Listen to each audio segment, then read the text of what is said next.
Welcome to BDO To Go, casual industry conversation brought to you by the restaurant industry professionals at BDO. The constantly evolving landscape of the industry forces operators and owners to adapt quickly and maintain a keen awareness of consumer and economic shifts. Understanding these business impacts and insights is key to the continued success and resilience of the restaurant industry. That's why we crafted our new BDO To Go podcast series, a monthly podcast that you can take to go.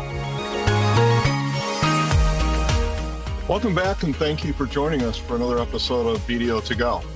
My name is Greg Thomas, and I'm co-lead of BDO's National Restaurant Industry Group and your host today. Today, we'll be discussing a few larger industry trends in advance of the Restaurant Finance and Development Conference that's coming up soon in November. Joining me today is a very familiar face, Mary Jo Larson. Mary Jo is Vice President of Franchise Times Corp and publisher of the company's two publications, Restaurant Finance Monitor and Franchise Times Magazine. She works with both the editorial and sales side of the business. And now a little bit about Franchise Times and the Monitor. So since 1988, Restaurant Finance Monitor has been circulated to senior executives in the restaurant finance, franchising, and real estate industries, with an emphasis on topics such as public offerings, finance sources, analyst stock recommendations, and taxes. It holds its annual Restaurant Finance and Development Conference, which we all know as RFDC, in November each year, as I mentioned earlier, which brings together multi-unit restaurant operators with banks, lenders, and other financial intermediaries, as well as executives from the real estate sector. And my personal note, it is the go-to conference of the year. So welcome to the podcast, Mary Jo. Oh, thank you. I appreciate it. Very glad to be here and appreciate you asking me. All right, so let's get started with some interesting trends that we're seeing. So first question, most likely the biggest trend, or certainly buzzword, in the industry today is the drive to create quote-unquote value in the minds of guests. In certain segments of the industry, this value, I think, means price. And in others, it means experience or the offerings. Mary Jo, how have you seen the whole value exercise evolve this year? And where do you think it's headed as we move closer to 2026? Yeah, value, that is a good question. You know, QSR has always been known for value, and that's because it's price driven and it's seeking to serve probably a lower income consumer. And today that consumer is going through the drive-through and, you know, they're getting a little sticker shock. And we're seeing casual dining coming in and taking advantage of that. There's one, you know, well-known casual diner that has a $10.99 meal deal, burger deal. And so you're seeing that on value, maybe some of the legacy QSR brands are under-delivering, and now casual dining is over-delivering, which, come on, I mean, a few years ago, we would have written off casual dining. So that's very interesting that that's happening. And the quality, you know, when we talk about value and we talk about, it includes quality. And if they don't get that, I think the consumer is going to stay at home. We have columnists in the Restaurant Finance Monitor, Jim McFadden, who writes about economic issues. And specifically in one of our latest issues, he was talking about the pizza trajectory and frozen pizza. And frozen pizza sales go up when there's a recession or when there's some sort of downturn. And they're estimating now that frozen pizza sales are going to go up by 400 million next year. So, you know, really for the consumer, you've got to have that value and you have to have the quality as well. It's funny you bring up the pizzas. I was in the grocery store recently going through the frozen food section, and I had never noticed it before, but the number of brands of frozen pizza absolutely astounded me. So hearing that, I was looking, I'm wondering, why would you buy a frozen pizza when basically with all the discounts and everything going on, I'm assuming you can get a fresh pizza for relatively the same price, but apparently not. Well, and I think if you go through there, I know my husband loves frozen pizza, and he's been guilty of coming home with two for whatever, two for, $10, two for what, or three for $10, or all these Oh, combinations at the grocery store. So I just think, and you can get a pretty good frozen pizza. So I yeah. think if people aren't experiencing that value in restaurants, they're going to eat at home.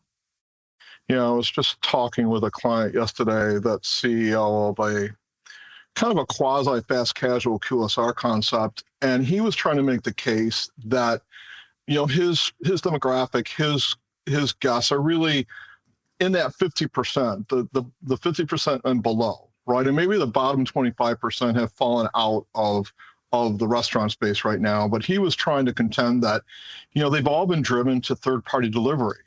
And any in-store sales that he's seeing are being driven more by franchisor deep discount promotions.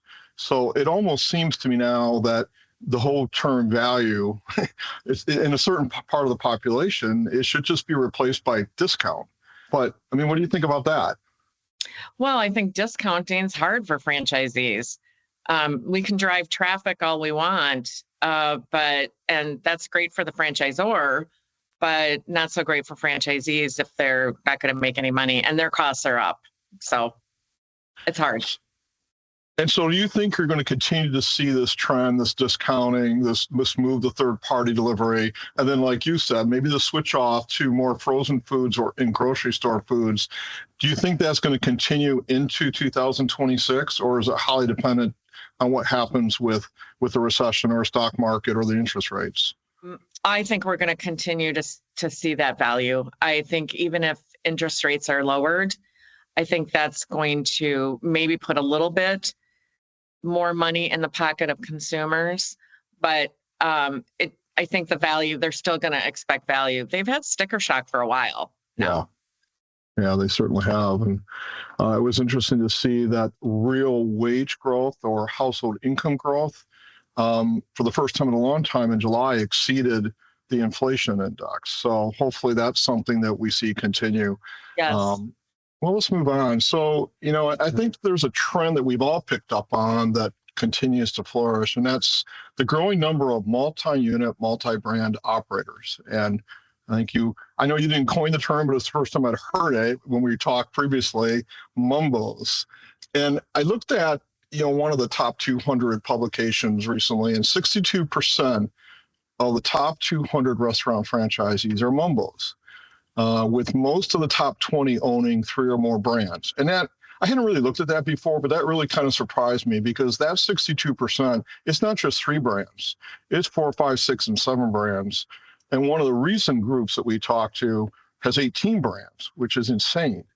But are you seeing this as a trend, not just in the restaurant industry, but throughout the franchising industry? Oh, yeah. People are crossing industries. So restaurant owners are maybe starting out with a restaurant or restaurant brand, and then they're crossing into other industries. We just wrote about one yesterday in one of our e-newsletters that went out of a family business, their family of franchisees, and they have a chicken brand, a cookie brand, and they have a fitness brand, and they just signed a development agreement for a multi-unit development of a retail technology resale business franchise. Wow. So yeah, totally a left turn there, right? And the franchisee mentioned in the article, the labor, they just didn't need as many people, smaller startup costs, the real estate was easier because it was in line. So yeah, I think we're going to see as restaurant owners and all franchise owners, they're going to be looking for those kind of things now, especially the experienced ones. They know what they want to do. So, and I think I agree with you on a couple of those comments about the real estate's easier. I read an article recently about all the drugstores that have closed and how they're pretty much in high demand because they're great locations, Right. corner of Main and Main. And because of the way they were built, they can easily be transitioned into a non drugstore type brand, I guess. And also on the labor, as we talk about what's driving this crossover, we did work with a large fitness company, a very well-known fitness company, they had like 2 or 3 or 4 people, and that was it. And the fees were coming in on the credit card. So, so we're going to see that continue though into 26 and beyond, right? And oh yeah, and at Franchise Times, fitness has, we do a lot on restaurants because we have the Restaurant Finance Monitor, and restaurants are the largest sector of franchising.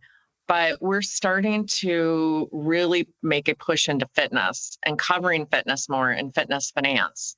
And because it's become so big, and a lot of the lenders are going over that way. So a lot of the restaurant lenders are starting to finance fitness.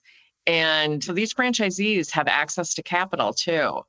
And they're liking what you said, that membership model, that predictable cash flow. I mean, that membership model is great. I'm always going to go to the gym tomorrow, right? Never going to never going to cancel the membership because I'm going to go tomorrow.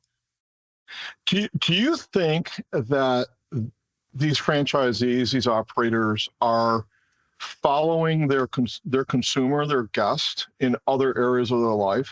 I had a CEO say that to me, that you can't be going after where the guest has been since COVID. You need to be going towards where they're going, which to me, this crossover sounds like it could be that. I know that franchisee that we wrote about mentioned that being in their community with all these different brands, they're in one community, but they're filling the need of their consumers in that community. So I would agree with that. Makes sense. Yeah. All right. Well, let's talk about the lending environment. The lending environment has really been very tough now for over a year. And I think it's more about, when you talk, at least when I talk to the various lenders that I know, they're doing more, I guess, refreshes, more refinances, that type of thing versus new deals. I know M&A activity has been down, but with the rates where they are, I know a lot of operators just kind of sat back and said, I'm just waiting. I'm not going to go for this. And when you add on top of it, though, that there's a franchisor requirement for new store development and interdevelopment agreements, and a lot of groups are owned now by private equity who, firsthand experience, do drive development pretty actively. It's kind of sets up a scenario where there's a lot of pressure on franchisees to build out, and yet with the lending environment where it is, it's awfully difficult to do that. So are you seeing any trends in the franchise or franchisee relationships where there's unusual pressure being put on the franchisees to complete their development agreements or have them taken away? Or is there anything new to talk about in that area? Well, I do think that it's difficult right now for franchisees. If they're in a development agreement that where they have to build, I mean, construction costs are really onerous, and there's a limit on available real estate out there. So I think it's really hard. But PE and franchisors like growth. That's what they push for, and sometimes growth for growth's sake, because PE has a financial incentive. They want to sell it off later. And the franchisors, they make money on their top line. And I think, good franchisors are not pushing growth just to have growth.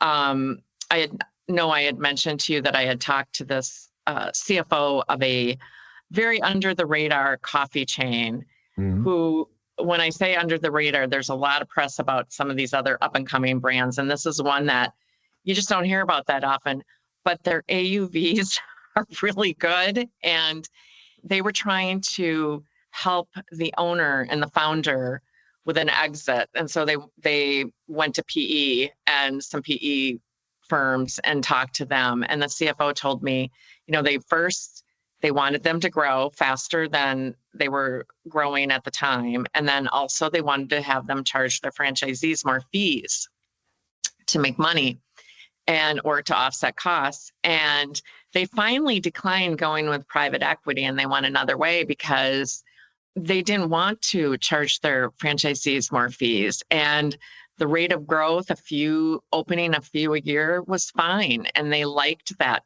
pace of growth. They could keep up with it. And that was successful for them. And it was good for their franchisees.